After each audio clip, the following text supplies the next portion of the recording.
Hello and welcome to episode 10 of Stoppage Time from the MLS UK show. I'm Henry Hewitt as always, and I'm joined by Elliot Holman. Greetings. I can't believe we've done 10 of these episodes now, this bonus podcast that we do, where we talk about the biggest news in MLS. And ironically, for a bit of a landmark, it's a bit of a quiet week in MLS, so we've had to scrape the barrel, but we feel we have found some good talking points to talk about, which is always the case, because when we took a week off the other day, or the other week I should say, then we had loads of stuff. So hey, it's how it goes.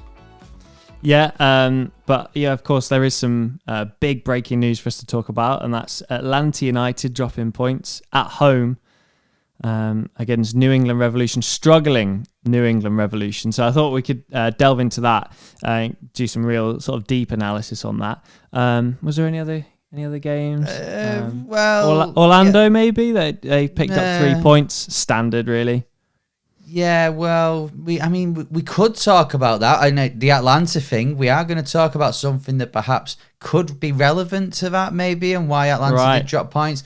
But I think excuses, you mean? Yeah, excuses. Well, yeah, we'll see later on. But I think though we're going to kick things off by talking about one game this weekend. It has to be Portland 7, SKC 2. What happened here? I know SKC have been dropping points at Portland. We've said they've had Cascadia cough, which means they will inevitably start playing well and make the playoffs. Was this just a sort of an explosion of both of these things, or can you pick one thing out over the other? What was it? Well, how come we got a 7-2 and in a season that we've been used to getting 0-0s? I think there's a few factors to this. On the whole, it says a lot about MLS when you see 7-2 and you think, it happens, because it does.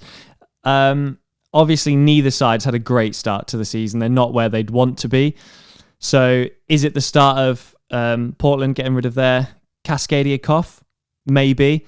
Is it a sign that SKC aren't going to rally, having lost Pulido? Is it a sign that they're not quite going to be up there where we expected them to be? Possibly. But ultimately, 7-2 in any MLS game, it's impressive, but it's not that surprising. What a league.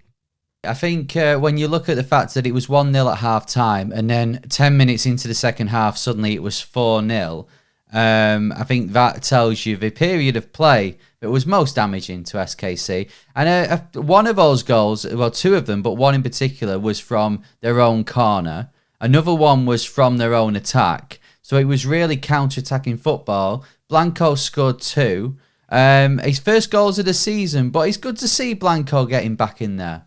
It is, and you mentioned those counter-attacking goals. This is the danger, isn't it? Especially in a league like MLS where maybe the defending isn't as good as some other leagues in the world, shall we say. You go 1 goal down, you go 2 goals down, you think, right, we've got to push forward. Obviously, fair enough to push forward for your own corner, on your own attacks. Maybe that's up to the coaching staff to balance that out a little bit more.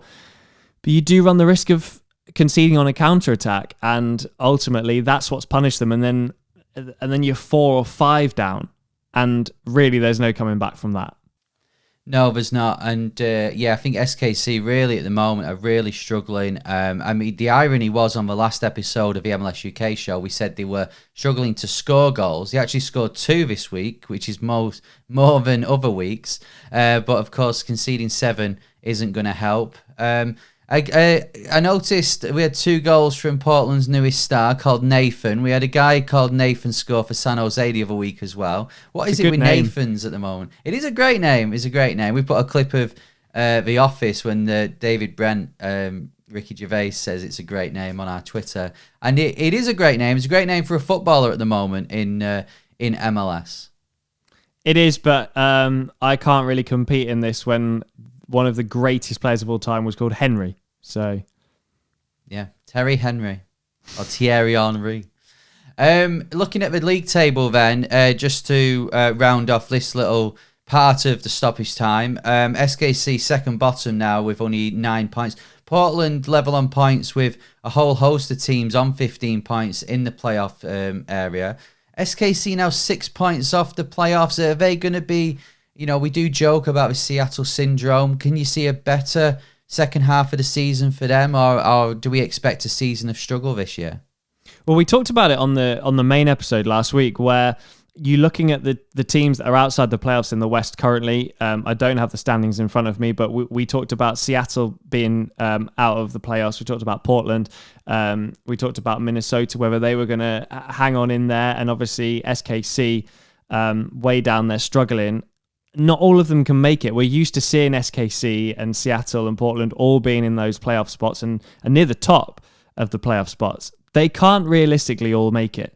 So if Portland are going to beat SKC 7-2, it's a good indication of maybe which teams might not make the cut this year. Well, one of the teams that is in the playoff spots this time around, and it's a bit harsh to say they've never been there before based on the fact that it's only their second season. But Austin FC, and this is the second thing we're going to talk about on Stoppage Time this week. Josh Wolff has signed a new 3-year contract. He's obviously well known in MLS, and he wasn't a surprise appointment when he was appointed at the start of last season. But they really have got the spirit amongst them at the moment, haven't they, Austin? And they've really settled now in MLS. Yeah, well, I liked a lot of what happened with the roster build in the first place. They've strengthened that, no doubt about that, this season, and they're performing a lot better. But remember, they've got their home stadium now. They're playing a full season with a home stadium, which really, really, when you see it, you can tell why it's making such a big difference. They've got confidence, which is something it's taken Cincinnati 4 years to get. They're flying now as well. But really pleased for Austin. And Josh Wolff, more specifically, I really liked what I heard from him, even a year before Austin came into MLS. I liked what he was saying. I liked his ideas. So not surprised that this has finally clicked. And I'm really pleased for Austin, and I'm pleased for Josh Wolff. And it'll be really, really nice if they can make the playoffs and we can see a new team in the postseason. Yeah, Austin fall into that brackets of teams, and bearing in mind there was obviously a lot of controversy with them coming into the league. But now if you look and see where they are now, I think they're amongst them sides that they bring a lot to the league. When you see them playing at home, the crowd is always there. It's great colours. There's an atmosphere. And to see them doing well is very good. Josh Wolff, though, he's obviously, those who don't know, he had a great career in MLS. He played for DC, Kansas City, Chicago for quite a few years. There's a few clubs that are looking for new head coaches at the moment. We always talk about it, the MLS experience. Is this proof that you do need someone in there that does know the league? I think it makes a massive difference. I think guys like Phil Neville will have been surprised no matter how much you read up on, or in which case, know your best mate, David Beckham. There's always an element of surprise. It's well documented. I think the travel is a huge factor. And obviously the roster constraints, which are really difficult to work within. If you go into it knowing that, accepting that, you maybe got a more realistic approach, which is what I was talking about when you heard Josh Wolff before Austin even began, when they just started building a roster and they maybe had one DP signed a year ahead. I just think you go in there sort of level-headed, knowing what's expected of you and what realistically you can achieve. And I think that makes a big difference.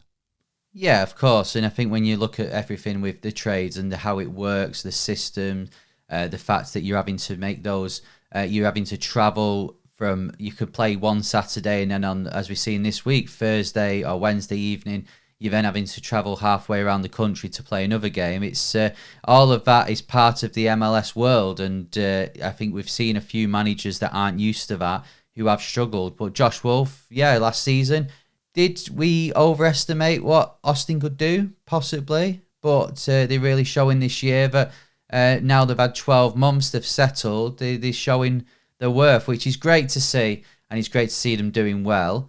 Right, now for a team that, haven't necessarily been doing well in the last few weeks, Atlanta United. We got a win the other week, but of course, couldn't carry that on by drawing 2-2 at the weekend to New England at home, which, hey, if we look at last season, that's not a bad result. So... okay.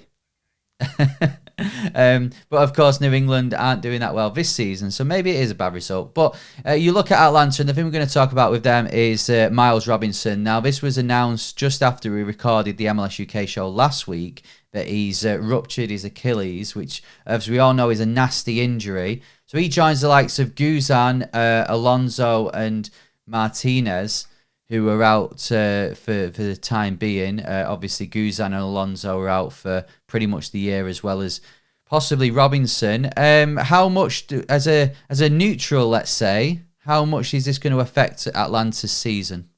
Well, all jokes aside, we know what he brings to the team. When he broke into that side and started playing centre-back every single week for Atlanta United, it was at a time where everything was new. Everybody was new.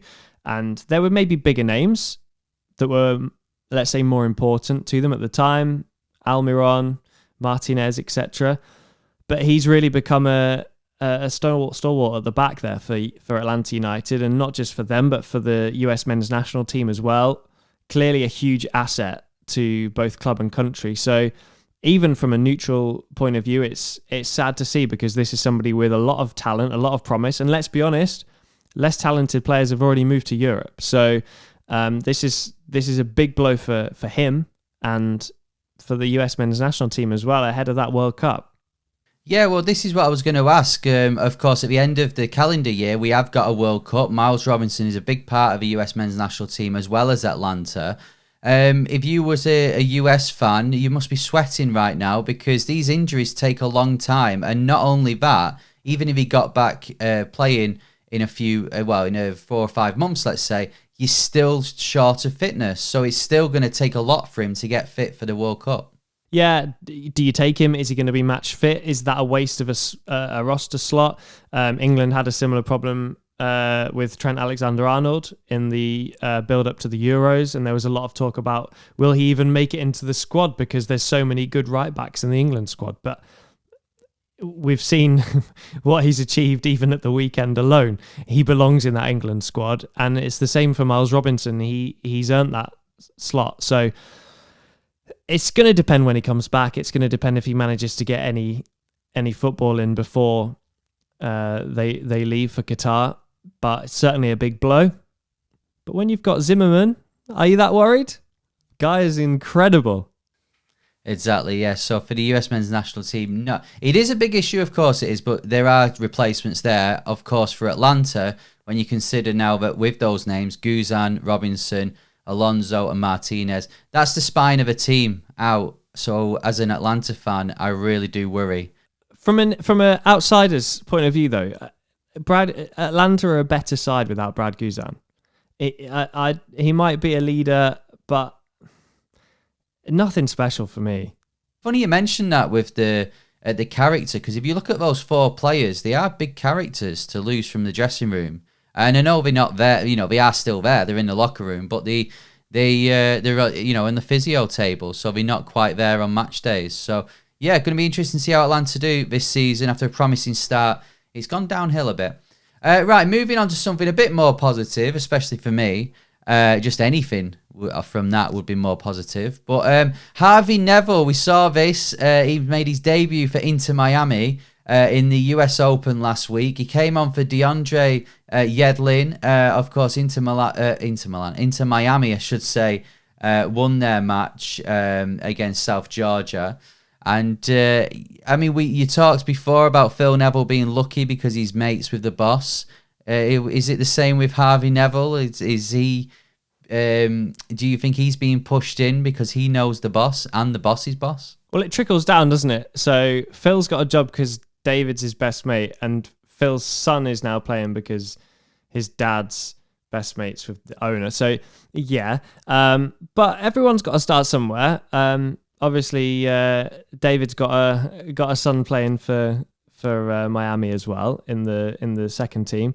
So I'm not against these players getting a chance and having a go. They obviously have to prove themselves. Miami as a whole have to prove themselves in the Open Cup. They've not particularly been tested yet, I think it's fair to say. So we'll see how they go as a whole. I expect them to put out a much stronger side in the next round. But ultimately, I think we all like seeing famous people's kids playing for teams. I think there's just something interesting. There's a lot for them to live up to. Even Phil Neville's son, really, to be fair, has got a lot to live up to. But you do feel like as soon as you're born and David Beckham is your dad, you're pretty nailed on you're not going to be the best Beckham ever to play football. So, I'm intrigued. We'll keep a watchful eye on. And the fact that there's also a Beckham in NFL makes you the third best Beckham to play football. But US Open Cup, you mentioned that Inter Miami's next game is, of course, away at Orlando. So you're hoping maybe that they won't put out. I like how you put your MLS hat on there and took your Orlando one off, even though, saying that, you'd probably fancy Orlando's chances against Miami anyway, wouldn't you? After beating Philadelphia, come one, come all. Here we go. Elsewhere, Nashville, after beating Atlanta, they travel to Louisville City. NYCFC face New England Revolution, which will be a really tough game for NYCFC because New England Revolution really picked up form now, really in form. One of the best teams in the league, yeah? Yeah, definitely. It showed that on Saturday or Sunday. New York Red Bulls face Charlotte, Minnesota face Union Omaha, SKC v Houston Dynamo, Sacramento versus San Jose, and then it's the El Tráfico US Open version, LA Galaxy v LAFC. Some interesting ties in there, and it's, as we said, MLS tends to stay into the latter stages where these, the USL teams tend to be phased out as we go on. But there's some big names in there, big names to possibly win the tournament, and I'm getting excited going into the latter stages of it. Yeah, and Chicago get a week off, so that'll be good for them. Get well rested, try and get themselves off the bottom of the table. But yeah, it does get a lot more exciting, I think, as you get into it. It's hard. It's hard in the early stages because it's so localized. You know who you're going to be playing. You're going to be playing somebody within your state, within your region. It's probably someone you played last year and the year before and the year before that. I understand why it's done, but certainly better in the latter stages. Some teams want to take it really seriously, some not so much. We've seen some epic matches when it comes to the quarters and the semis and obviously the final previously. So yeah, fingers crossed we keep being entertained. Yeah, and they've already made the draw for the next phase of the tournament. There's potentially Orlando v Nashville. There's a NYC FC New York Red Bulls match. The winner of LA versus LA will play San Jose, perhaps. So yeah, there's some intriguing ties to come, and this is what's exciting about it. And I've noticed as well in the States they've started broadcasting it a bit differently. There was a show that just showed all the goals go in as they did, similar to what we have here with Gillette Soccer Saturday. So it's good to see that the TV companies are looking at it a bit more as well. Yeah, exactly. I don't think it's ever been a massive part of American soccer since we've been watching MLS. I don't think there's been huge importance placed on the US Open Cup, but I won it on Football Manager in my most recent save, and as a winner of the US Open Cup, I think we should treat it with respect. It's very important. Unbelievable. And I think on that note, let's move on from there. And thanks for watching, and thanks for joining us for another Stoppage Time episode. Remember, the MLS UK show is sponsored by Soccer90.com. Have a look on there. There's loads of shirts available, whether it be MLS, European sides, Liga MX, international teams, loads to have a look at. And at the checkout, if you type in MLS UK, you get 20% off in the discount code, which is brilliant as well. So thanks for Soccer90.com for sponsoring us and giving our listeners that opportunity. We'll be back next week with another MLS UK show. Remember to subscribe on your podcast provider. And any episode that gets dropped, you get first. It goes straight in your notifications. And as well, if you're watching on YouTube, don't forget to like the video and subscribe as well. This week, we got our first 1,000 viewed YouTube video, which we're really happy with. So thanks very much for supporting us on there. And hopefully it won't be too long until we get our next one. Right, well, that's it from me, Elliot. I think that's it from me as well, and we'll see you next week for a full episode with lots to talk about, including the demise of Atlanta United. Not a chance. See ya!